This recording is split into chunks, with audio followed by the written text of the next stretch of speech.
जो पुलिस वाले थे उनमें कुछ लोग बुजुर्ग थे, बुजुर्ग आदमी, नौजवान 150 आदमी थे यहाँ पर, नौजवान आदमी नहीं दाग पा रहा था इतनी सर्दी में, तो बुजुर्ग आदमी कैसे दाग जाता है। प्लस में किसी भी पुलिस वाले को तैरना नहीं आता था, जो सच्चाई है।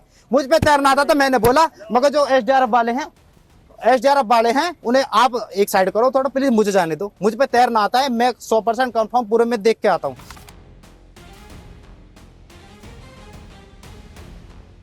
मैं आया था यहाँ पे, आने के बाद मतलब मैंने पूछा क्या सीन है, मैं ऑर्डर लेके आता हूँ, मैं फ्लिपकार्ट चलाता हूँ जी।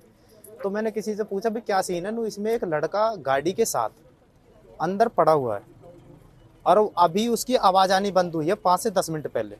मगर अच्छा, तो उस मुझसे पहले यहाँ पे मतलब फायर ब्रिगेड वाले, पुलिस प्रशासन सब आया हुआ था, सब अपनी मशक्कत में लगे हुए थे, जैसे भी अपनी मदद कर रहे थे। लेकिन मैंने उनसे ये बोला कि अगर आप नहीं जा रहे हैं तो मुझे भेजो आप, मैं जा सकता हूँ, मुझ पे तैरना आता है, ना आप चले जाओगे। मैं कहा हाँ जी मैं जा सकता हूँ। मैंने तुरंत वहीं पे ही अपने रस्सा बांधा अपनी कमर से, 100 मीटर का रस्सा बांध के मैं रात को ही इस तालाब में दाग गया। दागने के बाद मैंने 30 से 40 मिनट रेस्क्यू किया इसी तालाब में, कम से कम 50 से 60-70 मीटर अंदर तक मैं गया हूँ अकेला। रात को मैंने 30 से 40 मिनट रेस्क्यू किया था इसमें, लेकिन मुझे वो भाई कहीं नहीं मिला, ना गाड़ी मिली थी मुझे, ना मुझे वो भाई मिला था। मैंने लेफ्ट राइट सामने बिल्कुल मैंने सब जगह देखा था, मुझे भाई कहीं नहीं मिला। मैं बाहर आया जी अब कुछ भी नहीं, वो भाई डूब चुका है।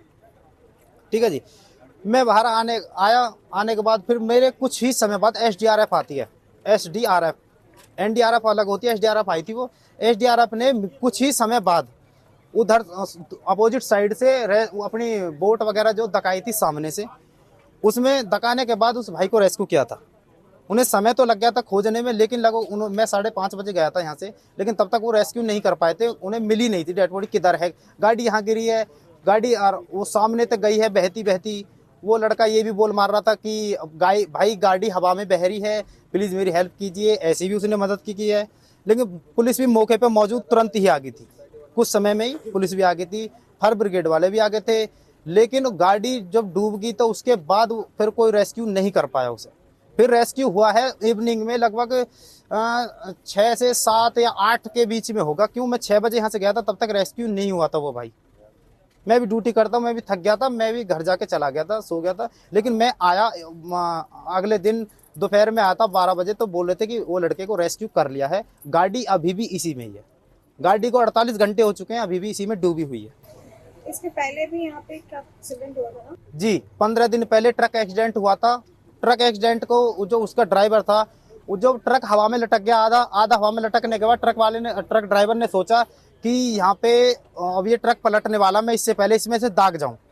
जैसे ही वो दागा, नीचे तालाब था, उसे ये नहीं पता था कि नीचे तालाब है, उसने सोचा जमीन है नीचे, वो दाग गया। अब उसके साथ साथ ही मैं रात में 1:30 बजे ऑर्डर देने आ रहा था, इन्हीं सोसाइटी का था, शायद एलडीको का था। तो मैंने देखा कि ड्राइवर दाग चुका है, मैंने एकदम दीवार टूटी तो एकदम मैंने समझ गया, मगर ट्रक तो दाग गया। मैं तो उससे 15 से 20 मीटर पीछे था, मैं उससे दूर की लाइट देख देख के चल रहा था। जब वो ट्रक वाला ड्राइवर दाग गया नीचे, दागने के बाद मैंने सोचा मैं भाई अगर मैं खुद भी दागूं, तैरना आता है हालांकि, लेकिन डूबने वाले इंसान को पास तब जाओ जब अपने पास कोई सुविधा हो कि उसे बचा सके, खुद भी बच सको, वरना वो डूबने वाला इंसान इतना घबरा के तुम्हें गुथ जाएगा, तुम्हें भी मार लेगा, वो खुद भी मर जाएगा। लेकिन मैंने क्या काम किया, ट्रक में जो है रस्सा बंधा हुआ था, पूरी उसकी छत पे रस्सा बंधा हुआ था। मैं भाग के सीधा छत पे चढ़ गया। छत पे चढ़ने के बाद मैंने पूरा रस्सा खोला। रस्सा खोलने के बाद मैंने उसके पास फेंक दिया रस्सा, एक साइड से बांध के मैं कहा भाई तू इस रस्से को पकड़ के तू पकड़ बचा रहे, इतने में अभी 2-4 आदमी इकट्ठे करके लाता हूँ।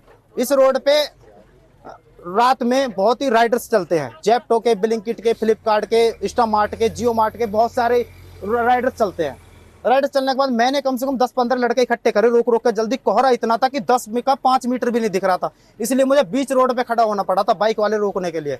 नो भाई ऐसी क्या बात होगी, मैं भाई जल्दी आओ मदद करो, यहाँ पे एक ड्राइवर पड़ा है पानी में, अकेले पे वो नहीं खींचेगा। 15 दिन में दूसरी घटना है ये। सबसे पहली बात, इसमें जो सबसे बड़ी गलती है अथॉरिटी की है। ठीक है जी, पुलिस का काम है जो वो अपना कर रही है और करती रहेगी, लेकिन जो मेन चीज है इसमें अथॉरिटी की सबसे बड़ी गलती है। इतना गंदा मोड है तो यहाँ पे बैरिकेड पहले क्यों नहीं थे, ये अथॉरिटी का काम ही। तो इसमें मेन जो दोषी है वो अथॉरिटी है, सच्चाई बताएं तो नोएडा अथॉरिटी, इसकी मेन अथॉरिटी की वजह से ये जो हत्या हुई है ना, ये अथॉरिटी की वजह से हुई है। प्लस में जो कुछ लोग बोल रहे हैं कि भाई पुलिस वाले नहीं दाके, वो नहीं दाके, में कुछ चीजें ऐसी होती है सोशल मीडिया पे, कुछ दिखती अलग है और सुनाई कुछ और देती हैं, समझ रहे हो। उसमें क्या था, जो पुलिस वाले थे उनमें कुछ लोग बुजुर्ग थे, बुजुर्ग आदमी, नौजवान, 150 आदमी थे यहाँ पर। नौजवान आदमी नहीं दाग पा रहा था इतनी सर्दी में, तो बुजुर्ग आदमी कैसे दाग जाता है। प्लस में किसी भी पुलिस वाले को तैरना नहीं आता था, जो सच्चाई है। मुझ पे तैरना आता था, मैंने बोला, मगर जो एसडीआरएफ वाले हैं उन्हें आप एक साइड करो थोड़ा, प्लीज मुझे जाने दो। मुझ पे तैरना आता है, मैं 100% कंफर्म पूरे में देख के आता हूँ। मैं देख के आया, 40 मिनट कम से कम मैंने रेस्क्यू ऑपरेशन चला, अंदर जाके देखा मैंने, तैरा सब चीज, मुझे वो भाई नहीं मिला।